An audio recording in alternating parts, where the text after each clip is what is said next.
En casi cualquier experiencia de la vida tenemos dos opciones básicas para atender los temas de gran relevancia. Una de ellas es desviar la mirada y hacer como que no existe la realidad que se presenta ante nuestros ojos, o voltear la mirada para comprender y atender los hechos de manera empática y con una visión de futuro.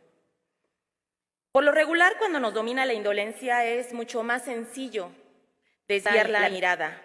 Con ello, pretendemos negar la existencia del otro, de la otra, o también somos omisos ante las condiciones de vida y desarrollo de grupos sociales. Incluso corremos el riesgo de desaparecerlos del marco legal y desconocer cuáles son sus derechos.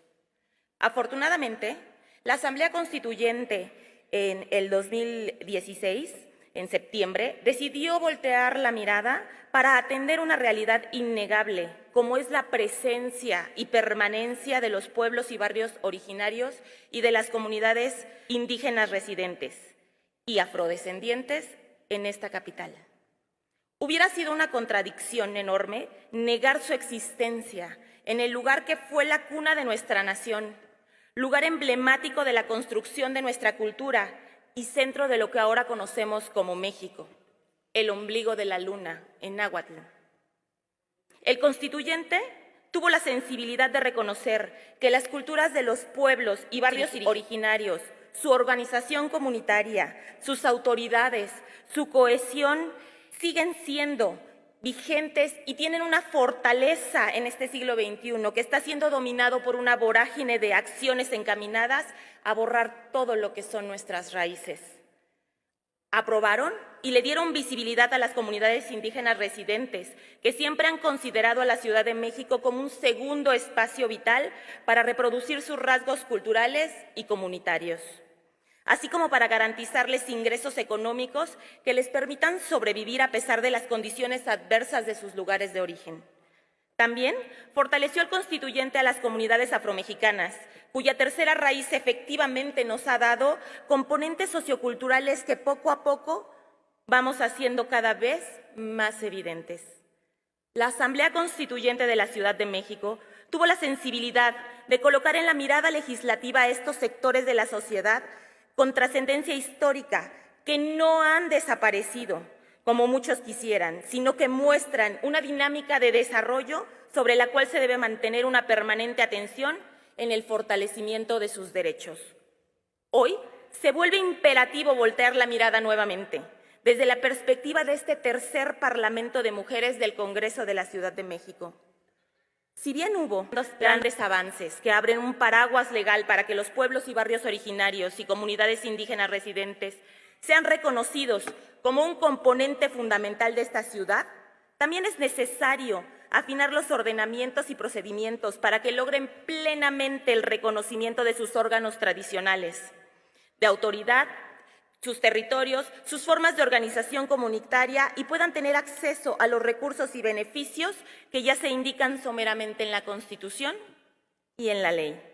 Pero sobre todo, se vuelve imperativo reconocer e impulsar el papel de las mujeres indígenas en la reproducción y vigencia de la vida comunitaria. Se debe reconocer su participación directa en la toma de decisiones, ocupando espacios en los órganos de autoridad desde una perspectiva de género prioritaria y salvaguardando su cosmovisión indígena. Las mujeres indígenas, al igual que cualquiera de las mujeres mestizas como yo, como algunas de ustedes, deben sortear las diversas formas de violencia a las que nos encontramos expuestas todas en nuestro andar cotidiano, aunque con mayor impacto por su propio carácter indígena. En el terreno público, las mujeres indígenas son víctimas de la discriminación, la mala atención o la falta de rigor para ser atendidas según las normas legales ya aprobadas desde este Congreso. En la vida privada aparecen el machismo y la violencia patriarcal en un grado aún mayor que cualquiera de nosotras. Son víctimas silenciadas de todo tipo de violencia, que aún se mantiene sin salir de las cuatro paredes de sus hogares ante la falta de información y del miedo y las represalias. Hoy, la diversidad de mujeres que integramos este tercer Parlamento tenemos una gran oportunidad para voltear la mirada hacia las condiciones de las mujeres indígenas que también le dan vida a esta ciudad y no ser omisas en el reconocimiento de sus derechos. Hoy, las mujeres que integramos este Parlamento podemos hacer historia y contribuir a la construcción de una sociedad que se consolide el principio de interculturalidad y reafirme nuestra composición plurilingüe, pluriétnica y pluricultural, sustentada en los habitantes de sus pueblos y barrios originarios históricamente asentados en el territorio de la ciudad, donde las mujeres indígenas también son agentes de cambio al interior de sus comunidades y pueblos. Son voz. Seamos capaces de voltear la mirada y contribuir con aquello que nos corresponde. Es cuanto. Me gustaría hacerle una pregunta a la oradora por su conducto, señorita presidenta. Está bien. Le pediríamos que si nos puede explicar, y también si nos permiten aquí en la mesa. Gracias. Adelante, compañera parlamentaria, solo por favor 2 minutos. Complicado explicarla en 2 minutos, compañera, pero bueno, esta ley reglamentaria que nada más habla de generalidades y que básicamente no les da o no les otorga ningún derecho, más bien se los quita en algunas situaciones. Por ejemplo, la ley habla de que tienen puestos solamente honoríficos y no reconocidos. Entonces, lo que buscamos con la iniciativa es que toda esa organización comunitaria que existe en los pueblos y barrios originarios y comunidades indígenas, que es el reconocimiento de las autoridades, ellos tienen sus propias autoridades, ellos tienen sus propios usos y costumbres, ellos tienen su territorio concebido de otra manera que es cosmogónica, esto es, ellos cuidan el territorio, son parte del territorio, queremos que sea considerado como parte de ellos para que sea cuidado.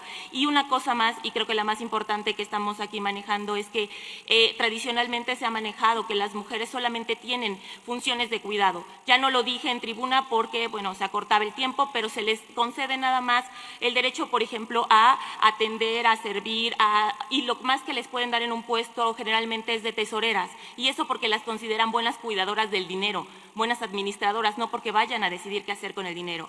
Y todas las instituciones que ellos tienen o las autoridades están conformadas en su mayoría por hombres.